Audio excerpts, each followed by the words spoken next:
Welcome to Friends from Work. What a treat this is for us. Oh my gosh, we are such big fans. Welcome. Thank you. Thanks for having us. Thank you. We always wanted to have friends from work, but we are each other's friends from work. Yeah, that's what I was going to say. Yeah, with what we that do, works well. With what we do, like there is no water cooler. We are the water cooler. Oh, okay. So let's start with the absolute banger that is Agatha All Along, the song. Talk to me about the creation of that song. And when in the process during WandaVision, did you know that it was going to have the tone it has, like the kind of wink and nod at the camera? And when did you know that that would kind of influence this series currently? Like that was going to be the foundation of Agatha All Along, the series. Yeah, that blew our minds, the fact that they named this series after that song, and every episode is named after our lyric. It's like too much. It's way too much. It's very cool. Too much. I would say like getting the WandaVision job was so amazing and perfect because we grew up like those TV theme songs just live rent free in my body, like because that is what I grew up on. And like if you were homesick, you started the day with like I Love Lucy, and then by the middle of the day you were in like Bewitched, and then by 3 p.m. you were in Brady Bunch land, and by 7 p.m. you were like in Family Ties. So this is just was our life. And then when it was time to do Agatha, they had given us a suggested title of That's So Raven, or That's So Agatha, which was a That's So Raven kind of reference, but we were in college during the Raven years and didn't know that genre as well. And I was like, I feel like if it's a villain reveal, we should go back to like the Addams Family or the Munsters kind of spooky stuff, like tuba sax, bass sax forward kind of stuff. And so that's where we ended up. Yeah, we changed the title, obviously. Yeah. But I think when we came up with that, I was thinking it was more like a Mary Tyler Moore kind of show opening, and Kristen was the one who was like, no, this is a villain reveal. I don't think any of us really quite knew what it was for, and it was this was the perfect tone. And it was really Matt Shackman who took it and made it like that reveal of like from the feet up and the wink, like the way that he directed it and edited it so that it just Catherine Hahn's brilliant mischievous campiness just came through in every single way. Like we can't take credit for that. That's our brilliant director. Yeah, I mean Matt and Catherine is like, she just ate it up. She's that laugh at the end was like that made the song. Honestly, that was and really, I killed Sparky too. Yeah, killed Sparky. Yeah. We had done the demo, but then we had to record Catherine because it was the pandemic. We had to record Catherine on Zoom, 3,000 miles away from each other, and still wow. Energy, she was like, come on, let's go again. Like, I'm gonna give you more. Was so game and joyful that she took what we gave her and just made a meal out of it. But I love that you brought up Matt Shackman's call there, because at the time fans were so deep in the weeds discussing who could it be, who's doing this, and so I thought it was such a genius call for him to just hit it so hard on the nose. Like we know everyone's talking about it. It's Agatha All Along, and then the campiness, that like everything you're saying, so good, love it. The funny thing was though, we didn't really know what she had done all along. Like we'd kind of forgotten the story. We read the screenplay so long ago. You had forgotten. Well, what did she do? I still really know. All of it. All along. We asked them to explain it, and they were like, okay, so it's this, and this. And we were like, let's not put any of that in the song. Just the top sentence. But yeah, that campiness and that joy is, I think, the DNA for the entire series now, Agatha All Along. And that kind of, one connection we made today was that WandaVision came out during the pandemic, and we were all in these bubbles of our own creation, and we were all so isolated from each other.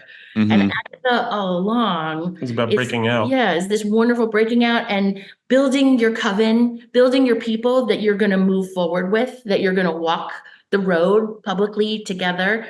And even our song, like the Ballad of the Witch's Road, is really about like coming together, creating harmony, a harmony that may be major or may be minor. So speaking of the kind of working together, one thing I'm curious about, how do you find yourself collaborating with Christoph Beck on both shows? And I know you've also collaborated with him previously on films.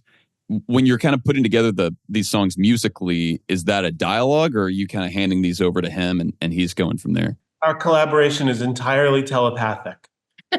We just share a sensibility. We love everything he does. Every time he takes any of our material and adapts it or works with it or aids it, helps it, supports it, he just always knocks it out of the park. We went to the same college. We were in the same singing group. Oh, wow. Okay. Yeah. They were in the same, they were in the Spizwinks at Yale University, which was this very subversive take on the Whiffenpoofs. And it's a subversive humor that's in the DNA of their whole gig. And both of them, we grew up singing Chris's like TV medley arrangements. And when we see him, we're like, oh, you're one of us. And I hope he feels the same way about us. Well, we love that too, because he's a friend of the show as well. He's been on a couple times, and we're trying to get him back on to talk about Agatha, because the way that y'all have blended stuff in that show has been so incredible. Something Kyle and I have already talked about several times. The Ballad of the Witches wrote in episode 2, I thought was so genius, how you guys started with just the acapella. But then by verse like 2 or 3, there is kind of like that haunting underscore happening. Contrast that to what's happening on screen with the actual like terrifying witches coming down the stairs. I just thought you struck the most perfect balance, like in something that could be cheesy, ends up being like the right amount of camp versus hauntingness versus like the whole thing works specifically in episode 2. So bravo. Yeah, it was, we put in a dummy version of that, and then Chris took it and topped it. And it was, what he did with it was amazing. Well, and we knew it was going to be incredibly cinematic, and you were going to have to fold in this very like sisterhood ritual in the basement, which who didn't grow up like creating strange sisterhood rituals in the basement? Like even feather, light as stiff as a board, or with this like giant scary chase that's happening outside. Finding that right balance was tricky but important. I want to ask you one other question, totally off subject. Can we talk about Frozen for a second? As someone who has a 3-year-old daughter, thank you so much for your work on Frozen. Are you kidding me? Disney released a behind the scenes of the making of, I think it's Show Yourself. Is that right? The video? Yes. Or Into the Unknown? That was Show Yourself. Well, it was in that whole documentary of Frozen 2. So cool. Can you just talk about the experience of writing that stuff, please? that was writing a musical is different than what we do for Marvel. We are there with the story team, really hashing everything out and kind of figuring out the characters and the story with the directors. Whereas in Marvel, where they kind of give us this assignment and they know what they need, and it's a lot more easy and fun for us. But working on a musical is a marathon, and that song was its own little marathon. It's a long song. We were trying to figure out the end of the story. Everybody wanted, Jen especially wanted it to be kind of transcendent and a big epiphany, but nobody really knew what the epiphany was. Today there's an article in the New York Times about finding the deepest crevasse under a glacier in Alaska. They've been suspecting it, but they're like, there's a huge secret underneath this glacier. And I sent it to the whole Frozen team. We're on a group thread. And I was like, what if they get down there and somebody's singing Show Yourself?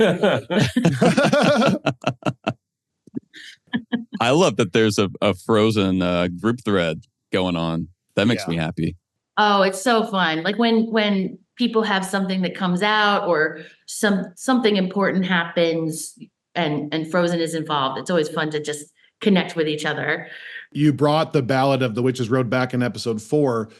Can we be hoping for any more originals coming up here in the final few episodes? Or, I mean, obviously no spoilers, but I think if you want more, you won't be disappointed. But there's a secret revealed. If you think of it like those those little things where each layer, you peel back each layer to get to the heart. Every song reveals a secret.